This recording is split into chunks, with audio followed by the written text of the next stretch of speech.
मराठा आरक्षणाचा जो सगळा वाद होता तो चिघळला तोच मुळात अंतरवाली सराठी इथे 1 सप्टेंबरला झालेल्या लाठीमारावरून। इथले जे जालनाचे जे पोलीस अधीक्षक होते तुषार दोशी यांना एका वजनदार नेत्यानं आदेश दिले, त्यानंतर लाठीचार्ज झाला।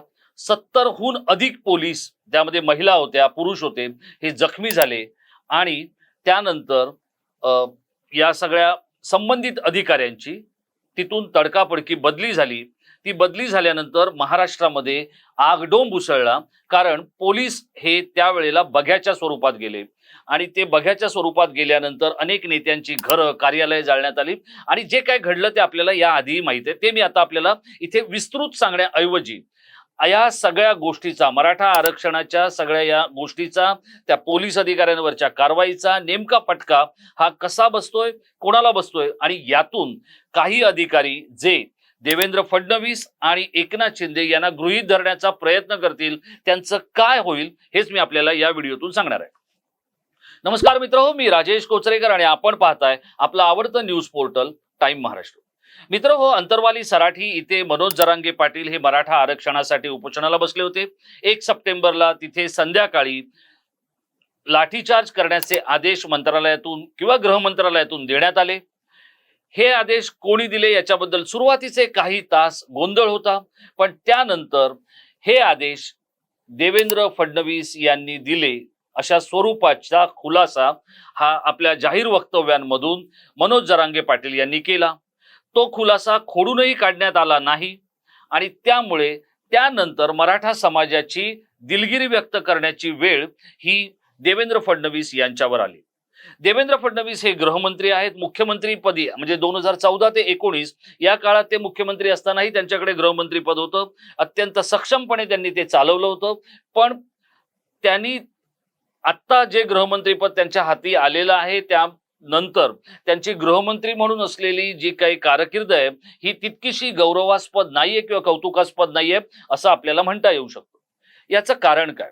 तर याचं कारण हे आहे, सध्या भाजप हा एका विचित्र मानसिकतेमधून जात असलेला पक्ष असं त्याचं मी वर्णन करू शकेन।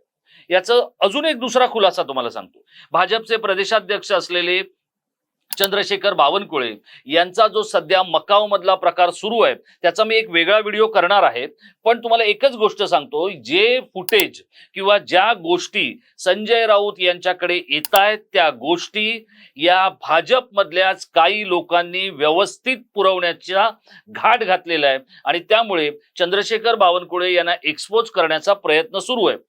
नितेश राणे आणि मोहित कंबोज हे 2 नेते सोडले तर बावनकुळेंसाठी कुणीही मदतीला धावून येत नाहीये। हीच गोष्ट देवेंद्र फडणवीस यांच्या बाबतीतही झाली आहे, कारण बावनकुळे आहेत हे संघटनेचे प्रमुख आहेत, देवेंद्र फडणवीस हे सरकारचे प्रमुख आहेत किंवा सरकारच्या मधली त्यांची व्हाईस कॅप्टनची भूमिका आहे। त्यांच्याकडून जेव्हा चुका होत आहेत तेव्हाही फक्त नितेश राणे, प्रसाद लाड, प्रवीण दरेकर, चित्रा वाघ आणि मोहित कंबोज इतकीच मंडळी त्यांच्यासाठी येत आहेत। आता याच्यातले प्रसाद लाड हे मूळचे राष्ट्रवादीचे, ते तिथून आलेत, प्रवीण दरेकर मनसेचे, चित्रा वाघ राष्ट्रवादीच्या, मोहित कंबोज हे भाजपचे जरी असले तरी पण जी नेते नितेश राणे हे शिवसेना, काँग्रेस असं करत त्यांचा प्रवास झालेला आहे। म्हणजे थोडक्यात काय की देवेंद्र फडणवीस यांची काळजी घेण्यासाठी किंवा त्यांची बाजू घेण्यासाठी कोणताही ओरिजिनल भाजपाई नेता पॅड बांधून मैदानात उतरत नाहीये आणि त्याचा फटका आता बसायला लागलाय हे आपल्याला दिसतंय। याचं कारण असं आहे, या तुषार दोशी म्हणजे जालनाचे जे पोलीस अधीक्षक होते त्यांना एक सक्तीच्या रजेवर पाठवण्यात आलं, त्यांना नंतर पोस्टिंग देण्यात आलं। तर त्यांना पोस्टिंग देण्यात आलं ते क्राईम इन्व्हेस्टिगेशन डिपार्टमेंट म्हणजे CIDचं त्यांना अधीक्षक करण्यात आलं पुण्यामधल्या कार्यालयामध्ये। ही एक क्रीम पोस्टिंग समजली जाते, अत्यंत प्रतिष्ठेची अशी ही पोस्टिंग समजली जाते, ही त्यांना देण्यात आली। म्हणजे ज्यांच्या विरोधात मराठा समाजावर आंदोलकांवर लाठीचार्ज केला म्हणून ज्यांना सक्तीच्या रजेवर जावं लागलं, ज्यांची पोलीस चौकशी चालू आहे, त्यांना एक क्रीम पोस्टिंग देण्यात आली। आता या पोस्टिंगला विरोध कोणी केला तर शालेय शिक्षण मंत्री असलेल्या दीपक केसरकरांनी। दीपक केसरकर हे स्वतः OBC आहेत, पण त्यांना कैवार कोणाचा आलाय तर मराठा आरक्षणावर लाठीचार्ज करणाऱ्या पोलीस अधिकाऱ्याच्या विरोधातल्या भूमिकेचा. आणि त्यामुळे त्यांनी पत्र लिहिलं. कोणाला? तर त्यांनी पत्र लिहिलं राज्याचे मुख्यमंत्री एकनाथ शिंदे यांना. ते आपल्या पत्रात असं म्हणाले की ज्या अधिकाऱ्याची चौकशी सुरू आहे त्या अधिकाऱ्याला इतकं क्रीम पोस्टिंग देण्यात येऊ नये. हे सोमवारी त्यांचं पोस्टिंग सीआयडीचे सुप्रिटेंडेंट म्हणून झालं आणि शुक्रवारी संध्याकाळी म्हणजे काल संध्याकाळी त्यांना पुन्हा बदलण्यात आलं. 5 दिवसामध्ये त्यांची 2दा पोस्टिंग झाली. ते IPS नाही आहेत, तुषार दोषी हे IPS नाही आहेत. पण तुषार दोषींना जो देवेंद्र फडणवीसांनी आदेश दिला होता तो मी तुम्हाला शब्दशः सांगतो, जास्त चेकाळले तर ठोकून काढा, हा तो आदेश होता. आणि ठोकून काढा या प्रकरणामध्ये पोलिसांच्या एकूणच सगळ्या कार्यकुशलतेवर आणि कार्यकौशल्यावर प्रश्नचिन्ह उपस्थित झाली, जोरदार टीका झाली. काही मंडळी सक्तीच्या रजेवर पाठवण्यात आली, काहींना निलंबित करण्यात आलं आणि तुषार दोषींना सीआयडीचं पोलीस सुप्रिटेंडेंट किंवा पोलीस अधीक्षक हे पद देण्यात आलं. आता याच केसरकरांनी लिहिलेल्या पत्रानंतर त्यांची बदली थांबवण्यात आली आणि त्यांना आता रेल्वेचे पोलीस सुप्रिटेंडेंट म्हणून करण्यात आलं. आता हे जे सगळं केसरकरांनी केलं त्यांना अजून एका माणसाने जोड दिली आहे. ते कोण आहेत? ते आहेत विजय वडेट्टीवार. विजय वडेट्टीवार हे पण ओबीसी आहेत आणि त्यांनी म्हणजे गंमत बघा, मराठ्यांच्या आंदोलनावर लाठीचार्ज झाला, त्या पोलीस अधिकाऱ्याला क्रीम पोस्टिंग देऊ नका म्हणून कोण सांगतायत? 2 ओबीसी नेते सांगतायत. म्हणजे या गोष्टी या काही अगदी सहजगत्या होत नाहीयेत, याला राजकीय कंगोरे आहेत. आता या सगळ्या गोष्टींमुळे जे गृह मंत्रालयाचे प्रमुख आहेत देवेंद्र फडणवीस त्यांना हा सेटबॅक समजला जातोय आणि तो जो सेटबॅक आहे तो सेटबॅक एकनाथ शिंदे यांनी ती स्थगिती दिल्यामुळे बसला. हे जरी खरं असलं तरी तुषार दोषी यांची पूर्ण चौकशी झाल्याशिवाय त्यांना महत्वाचं पद दिलं जाऊ नये असं म्हटलं जातंय. आता असे काही अधिकारी आहेत की ज्या अधिकाऱ्यांच्या भरवशावर देवेंद्र फडणवीस 5 वर्ष यशस्वी मुख्यमंत्री म्हणून काम करू शकले. त्यामध्ये अनेक अधिकारी आहेत, त्यांची नावं आता इथे घेत नाही, पण त्यातले काही अधिकारी जे आहेत ना हे देवेंद्र फडणवीस यांना गृहीत धरत आहेत. असे काही अधिकारी आरोग्य विभागात आहेत, काही अधिकारी सार्वजनिक बांधकाम विभागात आहेत, काही अधिकारी गृहनिर्माण विभागात आहेत. आणि जी गोष्ट मी आपल्याला जबाबदारीने सांगतोय, जी गोष्ट एकनाथ शिंदे यांना गृहीत धरून या अधिकाऱ्यांनी करायला सुरुवात केलेली आहे, त्या सगळ्या अधिकाऱ्यांची परेड केली जाणार आहे. आता काही अधिकारी हे देवेंद्र फडणवीस नागपूरमध्ये आमदार असल्यापासून त्यांचा निधी वापरण्यापासून किंवा ज्या काही गोष्टी त्यांच्या सुरुवातीच्या काळात करत होते ते अधिकारी आजही देवेंद्र फडणवीस यांना एकेरी नावाने हाक मारण्याचं धाडस करतात. ते देवेंद्र फडणवीसांना गृहीत धरतात. सरकारची धोरणं बदलताना डीसीएम साहब को बताया है हो जाएगा, सीएम साहब से बात कर लूंगा, अशा पद्धतीचे अभिनय करत आवेश आणतात. त्या सगळ्यांची परेड ही तुषार दोषींसारखी येणाऱ्या काळामध्ये होऊ शकते. कारण आज बघा, आज यशवंतराव चव्हाणांची पुण्यतिथी आहे. हे मराठीचं राज्य आहे, मराठ्यांचं नाही असं म्हणणाऱ्या यशवंतराव चव्हाणांनी या पुरोगामी महाराष्ट्राची आणि सुजलाम सुफलाम महाराष्ट्राची मुहूर्तमेढ करण्यामध्ये महत्वाची भूमिका बजावली. आज त्यांच्या पुण्यतिथीच्या दिवशी मी आपल्याला सांगतोय की जरी हे मराठा आरक्षणाचा हा सगळा वाद आणि विवाद सुरू असला तरी देखील तो वाद विवाद एका विशिष्ट पद्धतीने राज्याचे मुख्यमंत्री एकनाथ शिंदे हाताळतायत आणि तो हाताळला जाईल. त्यासाठी त्यांनी वेगवेगळी युक्त्या क्लुप्त्या करण्याचा प्रयत्न केलाय. मग त्यांनी काही न्यायमूर्ती असतील, काही प्रशासकीय अधिकारी असतील, काही आपले सहकारी असतील, या सगळ्यांना बरोबर घेतलंय. पण हे होत असताना काही पोलीस अधिकारी, काही सनदी अधिकारी हे मुख्यमंत्र्यांच्या निर्णय क्षमतेला आव्हान देत आहेत. आता तुषार दोषी यांच्या बाबतीत झालेला निर्णय हा देवेंद्र फडणवीस यांना सेटबॅक असल्याचं मंत्रालयीन वर्तुळातल्या काही मंडळींचं म्हणणं आहे.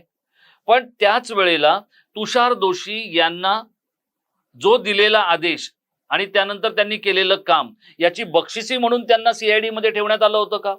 तर हा देखील मराठा समाजाला डिवचण्याचा प्रकार होऊ शकतो. हे ओळखून मुख्यमंत्री एकनाथ शिंदे यांनी तुषार दोषी यांच्या या बदलीला 5 दिवसात 2दा तुषार दोषींना दणका दिलाय. आता असा दणका आणखी काही लोकांना मिळणार आहे याचे मी आपल्याला साफ संकेत देतो. आणि विशेषत्वाने हे लोक आरोग्य विभाग, सार्वजनिक बांधकाम विभाग आणि त्याचप्रमाणे गृहनिर्माण विभागातले लोक आणि नगरविकास विभागातले लोक आहेत. याचं एक शेवटचं आपल्याला जाता जाता उदाहरण सांगतो की एक अधिकारी होते जे कल्याण डोंबिवली महानगरपालिकेचे आयुक्त होते. ते काही नगर विकास माध्यमातून आलेले नव्हते किंवा नगर रचना माध्यमातून आलेले नव्हते.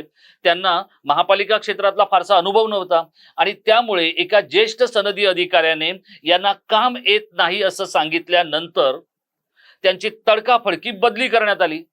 आता हे अधिकारी मुख्यमंत्री एकनाथ शिंदे यांच्या जवळचे होते, पण तरीही किंवा खासदार श्रीकांत शिंदे यांच्या जवळचे होते, तरीही एकनाथ शिंदे यांनी त्यांना टॉलरेट केलं नाही किंवा त्यांना झेललं नाही, सहन केलं नाही.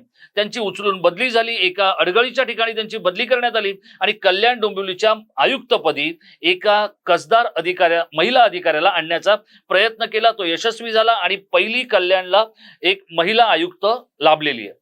आता अशीच गोष्ट आणखी काही अधिकाऱ्यांवर गुजरू शकते किंवा त्याच अनुभवाचा काहींना सामना करावा लागू शकतो. मुख्यमंत्र्यांनी दिलेले आदेश न पाळणाऱ्या गृहनिर्माण विभागामधल्या किंवा सार्वजनिक बांधकाम विभागामधल्या काही अधिकाऱ्यांची किंवा रस्ते आणि विकास महामंडळ विभागातल्या अधिकाऱ्यांची परेड ही निश्चित झालेली आहे.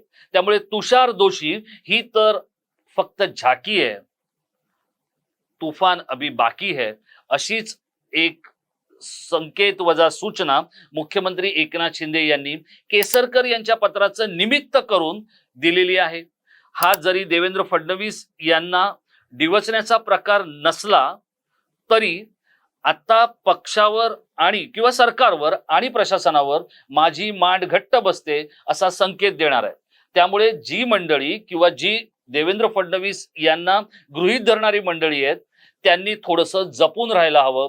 कारण आता एकनाथ शिंदे यांनी येणाऱ्या काळामध्ये जर रिझल्ट दिला नाही तर त्यांच्यासाठी दिल्लीचं तख्त हे डोकेदुखी ठरू शकतं याची त्यांना जाणीव झाली आहे.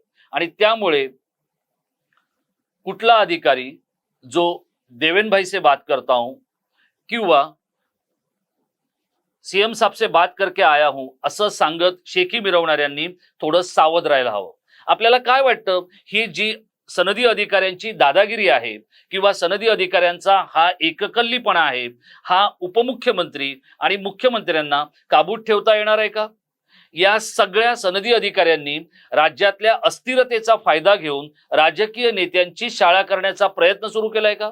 आपण आमच्या इनबॉक्समध्ये व्यक्त व्हा. याचं कारण असं आहे की या सरकारला विकास साधायचा आहे, विकास करायचा आहे, पण हे बडे ब्रँडेड सनदी अधिकारी ते होऊ देत नाहीयेत, चुकीची धोरणं अंमलात आणतायत आणि सरकार किंवा नेते कसे विलन होतील याचीच ते जणू काही उजळणी करतायत. अशा सगळ्या अधिकाऱ्यांवर आता एकनाथ शिंदे यांचा दंडा पडणार हे आपण इथे निश्चित समजलं पाहिजे.